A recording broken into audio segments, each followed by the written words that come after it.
ആകാശവാണി. നമസ്കാരം. വാർത്തകൾ വായിക്കുന്നത് ഉദയൻ കിളിയന്നൂർ.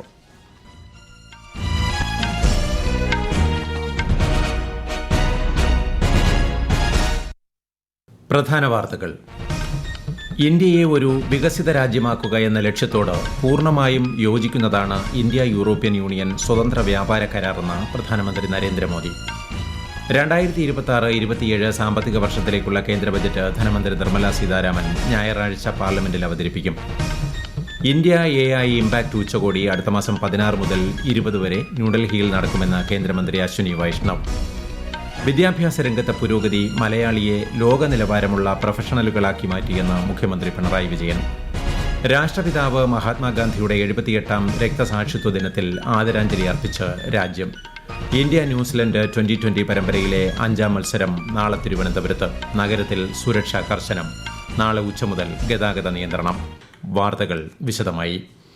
ഇന്ത്യയെ ഒരു വികസിത രാജ്യമാക്കുക എന്ന ലക്ഷ്യത്തോട് പൂർണ്ണമായും യോജിക്കുന്നതാണ് ഇന്ത്യ യൂറോപ്യൻ യൂണിയൻ സ്വതന്ത്ര വ്യാപാര കരാറെന്ന് പ്രധാനമന്ത്രി Narendra Modi.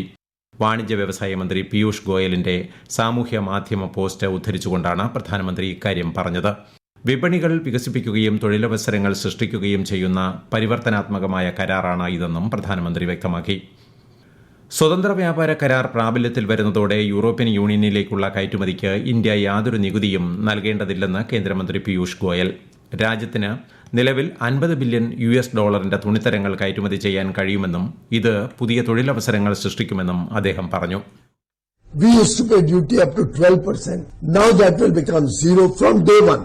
All textile products, as soon as the FTA becomes effective, will be zero duty. Now we can compete on an equal footing. And I see no reason why we should not be aspiring to do 30, 40, 50 billion of textile exports, which will create lakhs of jobs at India. Our critics. ലോകസമാധാനം നിലനിർത്താൻ ഭൂരിപക്ഷ രാജ്യങ്ങളുടെ അഭിപ്രായങ്ങളെ പിന്തുണയ്ക്കേണ്ടത് അനിവാര്യമാണെന്ന് ഐക്യരാഷ്ട്രസഭാ secretary general Antonio Guterres. India European Union സ്വതന്ത്ര വ്യാപാര കരാറുമായി ബന്ധപ്പെട്ട് സംസാരിക്കുകയായിരുന്നു അദ്ദേഹം. സമാധാനം നിലനിർത്താൻ കഴിയുന്ന സ്ഥിരതയുള്ള ലോകത്തിനായി പ്രയത്നിക്കാൻ രാജ്യങ്ങൾക്കിടയിൽ പരസ്പര ധാരണ അനിവാര്യമാണെന്നും ഗുട്ടറസ് അഭിപ്രായപ്പെട്ടു. 2026-27 സാമ്പത്തിക വർഷത്തിലേക്കുള്ള കേന്ദ്ര ബജറ്റ് ധനമന്ത്രി നിർമ്മല സീതാരാമൻ മറ്റന്നാൾ രാവിലെ 11 പാർലമെന്റിൽ അവതരിപ്പിക്കും. നിർമ്മല സീതാരാമൻ തുടർച്ചയായി അവതരിപ്പിക്കുന്ന 9ാമത്തെ ബജറ്റാണിത്.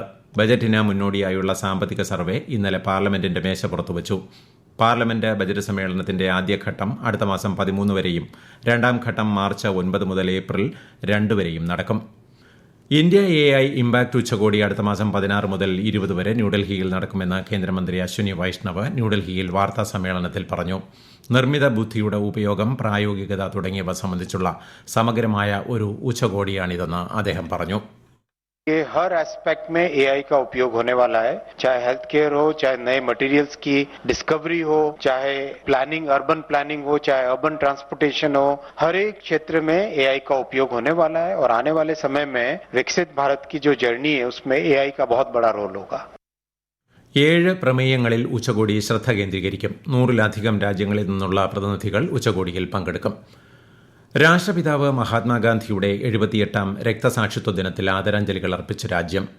ഗാന്ധിജി അന്ത്യവിശ്രമം കൊള്ളുന്ന ന്യൂഡൽഹിയിലെ രാജ്ഘട്ടിൽ ഇന്ന് സർവ്വമത പ്രാർത്ഥന നടന്നു. രാഷ്ട്രപതി ദ്രൌപദി മുർമു, ഉപരാഷ്ട്രപതി CP രാധാകൃഷ്ണൻ, പ്രധാനമന്ത്രി നരേന്ദ്രമോദി ഉൾപ്പെടെയുള്ള നേതാക്കൾ രാജ്ഘട്ടിലെത്തി മഹാത്മാഗാന്ധിക്ക് ആദരമർപ്പിച്ചു. രക്തസാക്ഷിത്വ ദിനത്തോടനുബന്ധിച്ച് രാജ്യമെമ്പാടും ഇന്ന് അനുസ്മരണ പരിപാടികളും ആദരസൂചകമായി 2 മിനിറ്റ് നേരത്തെ മൌനാചരണവും നടന്നു. മഹാത്മാഗാന്ധിയുടെ ചരമദിനത്തോടനുബന്ധിച്ച് എല്ലാ വർഷവും ജനുവരി 30 ദേശീയ ശുചിത്വ ദിനമായി ആചരിക്കുന്നുണ്ട്. സംസ്ഥാനത്ത് തീവ്ര വോട്ടർ പട്ടിക പരിഷ്കരണത്തിന്റെ ഭാഗമായി കരട് വോട്ടർ പട്ടികയുമായി ബന്ധപ്പെട്ട അവകാശവാദങ്ങളും പരാതികളും സമർപ്പിക്കാനുള്ള സമയപരിധി ഇന്ന് അവസാനിക്കും. കരട് വോട്ടർ പട്ടികയിലുള്ള അനർഹരുടെ പേര് നീക്കം ചെയ്യുന്നതിന് 17,348 അപേക്ഷകൾ നേരിട്ടും പേര് ഉൾപ്പെടുത്തുന്നതിന് പ്രവാസികളിൽ നിന്നടക്കം 11,47,832 അപേക്ഷകളും ലഭിച്ചു. അന്തിമ വോട്ടർ പട്ടിക അടുത്ത മാസം 21 പ്രസിദ്ധീകരിക്കും. SIR-മായി ബന്ധപ്പെട്ട നടപടിക്രമങ്ങൾ പശ്ചിമബംഗാളിൽ പുരോഗമിക്കുന്നു. ഹിയറിംഗിൽ തെരഞ്ഞെടുപ്പ് കമ്മീഷൻ നിർദ്ദേശിച്ച രേഖകൾക്ക് പകരം മറ്റ് രേഖകൾ സമർപ്പിച്ച വോട്ടർമാരെ അന്തിമ പട്ടികയിൽ നിന്ന് ഒഴിവാക്കും. അത്തരം രേഖകൾ സ്വീകരിച്ച് ഓൺലൈനിൽ അപ്ലോഡ് ചെയ്ത തെരഞ്ഞെടുപ്പ് ഉദ്യോഗസ്ഥരുടെ പ്രത്യേക പട്ടിക കമ്മീഷൻ തയ്യാറാക്കിയിട്ടുണ്ട്. ഉദ്യോഗസ്ഥർ ജോലിയിൽ വീഴ്ച വരുത്തിയതായോ നിയമലംഘനം നടന്നതായോ കണ്ടെത്തിയാൽ നിയമ നടപടി സ്വീകരിക്കുമെന്നും കമ്മീഷൻ അറിയിച്ചു. ഈ വാർത്തകൾ ആകാശവാണിയിൽ നിന്ന്. ആകാശവാണി വാർത്തകളും വാർത്താ അധിഷ്ഠിത പരിപാടികളും All India Radio news Thiruvananthapuram YouTube ചാനലിലും @ഓൾ India Radio news Thiruvananthapuram Facebook പേജിലും AIR ന്യൂസ് _ ഇൻസ്റ്റഗ്രാം അക്കൌണ്ടിലും @AIR ന്യൂസ് _ X ഹാൻഡിലും ലഭ്യമാണ്. വികസിത രാജ്യങ്ങളുടെ ജീവിത നിലവാരത്തിലേക്ക് കേരളത്തിലെ ഉയർത്തുക എന്നത് യാഥാർത്ഥ്യമാക്കാൻ കഴിയുന്ന ഒന്നാണെന്ന് മുഖ്യമന്ത്രി പിണറായി വിജയൻ. നിയമസഭാ മന്ദിരത്തിലെ ശങ്കരനാരായണൻ തമ്പി ഹാളിൽ 5ാമത് ലോക കേരളസഭ ഉദ്ഘാടനം ചെയ്യുകയായിരുന്നു അദ്ദേഹം. വിദ്യാഭ്യാസ രംഗത്തെ പുരോഗതി മലയാളിയെ ലോക നിലവാരമുള്ള പ്രൊഫഷണലുകളാക്കി മാറ്റിയെന്നും അദ്ദേഹം ചൂണ്ടിക്കാട്ടി. കേരള സമൂഹത്തെയും സംസ്കാരത്തെയും സൃഷ്ടിക്കുന്നതിൽ കേരളത്തിന് പുറത്തുള്ളവർക്കും വലിയ പങ്കുണ്ടെന്നും പ്രതിനിധി സമ്മേളനത്തിൽ മുഖ്യമന്ത്രി പറഞ്ഞു. 2ാമത് ഇന്ത്യ അറബ് വിദേശകാര്യമന്ത്രിമാരുടെ യോഗം നാളെ ന്യൂഡൽഹിയിൽ നടക്കും. ഇന്ത്യയും UAEയും സംയുക്തമായി യോഗത്തിന് നേതൃത്വം നൽകും. അറബ് ലീഗ് അംഗരാജ്യങ്ങളുടെ വിദേശകാര്യമന്ത്രിമാരും അറബ് ലീഗ് സെക്രട്ടറി ജനറലും യോഗത്തിൽ പങ്കെടുക്കും. വിശദാംശങ്ങളിലേക്ക്. 10 വർഷത്തെ ഇടവേളയ്ക്ക് ശേഷമാണ് ഇന്ത്യ അറബ് വിദേശകാര്യമന്ത്രിമാരുടെ യോഗം നടക്കുന്നത്. 2016-ൽ ബഹ്റൈനിൽ വെച്ചാണ് ആദ്യ യോഗം നടന്നത്. നിലവിലുള്ള സഹകരണവും പങ്കാളിത്തവും മെച്ചപ്പെടുത്തുക എന്നതാണ് ഈ യോഗത്തിന്റെ ലക്ഷ്യം.